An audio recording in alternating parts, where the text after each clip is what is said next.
भिवंडीमधल्या धर्मसभेमध्ये भाजपचे आमदार टी राजा सिंह यांनी एक वादग्रस्त वक्तव्य केलंय। 100 किल्ल्यांवरती मशीद आणि दर्गा असल्याचं त्यांनी म्हटलेलं आहे, त्यामुळे शिंदेंनी त्या ठिकाणी सफाई करावी असंही वक्तव्य त्यांनी केलेलं आहे। 400 पार नंतर भारत हिंदू राष्ट्र झालं असतं असं देखील टी राजा सिंह यांनी म्हटलेलं आहे। वक्फ बोर्ड कायदा संपवून टाका अशी सुद्धा मागणी त्यांनी केलेली आहे।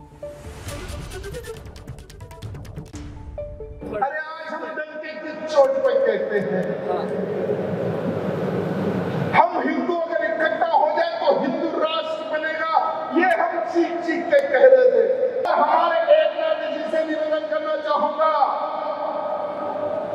कि ये वक्फ बोर्ड एक्ट को खत्म किया जाए और जहां जहां पर वक्फ बोर्ड का लैंड है वहां पर हॉस्पिटल बनाया जाए हिंदुओं के लिए।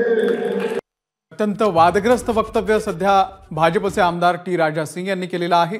भिवंडीमधल्या धर्मसभेमध्ये भाजपचे आमदार टी राजा सिंह हे बोलत होते। 100 किल्ल्यांवरती मशीद आणि दर्गा आहे, त्यामुळे शिंदेंनी त्या ठिकाणी साफसफाई करावी असं सुद्धा त्यांनी म्हटलेलं आहे।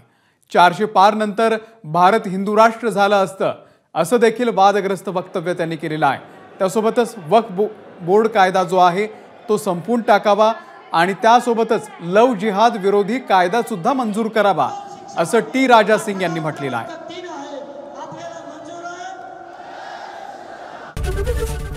एबीपी माझा, उघडा डोळे बघा नीट।